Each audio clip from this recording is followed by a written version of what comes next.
kecewa sama seseorang, mungkin sekali, dua kali saya nggak apa-apa. Tapi kalau udah lebih dari tiga kali, saya nggak mau mencoba, tapi saya langsung blok gitu, semua akses. Karena saya menghindari hal-hal yang mungkin kurang baik akan saya ucapkan karena rasa sakit hati saya. Karena itu ada beberapa yang terjadi gitu.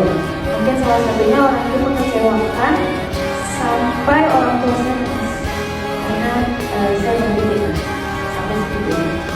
Nah, sebelumnya Ustadz nyampein kalau doa itu mungkin bisa dihijab, ada pembatasan karena kita memutuskan tali silaturahmi. Apa itu termasuk memutuskan tali silaturahmi, Ustaz? Terima kasih. Baik, Dea, apa arti memutuskan silaturahmi? Di Indonesia terlalu luas pemaknaannya. Ngeblok mantan dibilang memutuskan silaturahmi, left group dibilang memutuskan silaturahmi, unfollow atau unfriend memutuskan silaturahmi. Apakah itu artinya memutuskan silaturahmi? Enggak sama sekali. Kita coba pahami dulu apa itu rahmi. Rahmi itu adalah sebuah ikatan kekeluargaan yang terbangun berdasarkan biologis. Jadi keluarga biologis kita, bukan orang lain, bukan teman, bahkan bukan sahabat, hanya keluarga biologis kita. Mulai dari keluarga kecil kita sampai keluarga besar kita, yaitu sepupu dan seterusnya. Itu namanya rahmi yang dimaksud di situ ya. Silaturahmi atau silaturahim itu artinya menyambung kasih sayang di antara mereka. Mantan masuk dari situ. Teman segrup SMA, circle terdekat kita enggak. Following atau idola kita enggak masuk. Sama sekali nggak memutuskan silaturahim dengan cara ngeblok atau kontaknya kita delete atau kita nggak mau satu grup lagi dengan dia. Itu bukan memutuskan silaturahim. Hatta terjadi dalam keluarga besar pun itu bukan memutuskan silaturahim. Misalnya kan suka ada grup keluarga kan, ada grup keluarga yang kadang-kadang nggak nyaman di dalamnya. Kenapa? Pamer.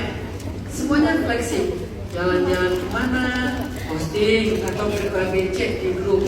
Terus beli apa, baru beli apa misalnya, baru ada rumah, baru ini, baru itu, atau pamer anaknya, anak saya ranking 1, anak saya dapat ijazah IPK-nya 4, anak saya ini keluar negeri, anak saya. Jadi kayak flexing dan berlomba-lomba untuk bermegah-megahan, sehingga kita nggak merasa nyaman di grup itu. Nggak ada yang penting, nggak ada tentang berkasih sayang, nggak ada info yang urgent-urgent banget. Akhirnya kita left dari grup itu. Putus nggak silaturahim? Enggak. Nggak apa-apa live grup keluarga kalau kita ada alasan yang tepat seperti tadi. Atau misalnya kita nggak bertamu, apakah itu putus silaturahim? Enggak. Kenapa kita? Bahkan kita bukan hanya nggak bertamu, nggak bisa bertemu dengan sepupu atau bahkan mungkin dengan saudara, saudara kandung, saudara tiri, saudara kita nggak bisa ketemu dengan dia, kita menghindar dari dia, nggak mau ketemu dulu, nggak mau kontak-kontakan dulu. Apakah itu memutuskan silaturahim? Enggak. Terus apa arti memutuskan silaturahim? Ketika dia punya masalah, ketika dia sedang susah, mau nggak kita bantu dia? Kalau kita nggak mau bantu dia, berarti kita memutuskan silaturahim. Kalau kita tetap bantu dia walaupun nggak harus ketemu, karena kita punya alasan kenapa nggak ketemu. Mungkin kalau ketemu malah makin ramai. Mungkin kalau ketemu nggak bisa jaga lisan, dia suka mencela, akhirnya kita ngerespon, kita kepancing. Mungkin kalau ketemu malah nggak makin baik hubungan kita, makin panas, akhirnya kita menghindar nggak ketemu. Tapi ketika dia punya masalah, kesusahan, kita selalu jadi orang yang pertama membantu dia secara diam-diam. Atau kalau nggak diam-diam, terang-terangan, tetapi kita nggak harus ketemu dengan orangnya.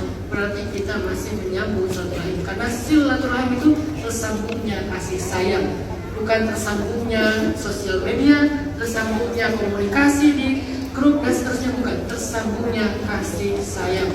Kita masih perhatian sama dia. Kayaknya dia lagi sakit deh. Akhirnya kalau kita nggak bisa jenguk, karena takutnya begitu kita jauh sakaratul maut. Pas kita datang Israel, bagaimana kita terlalu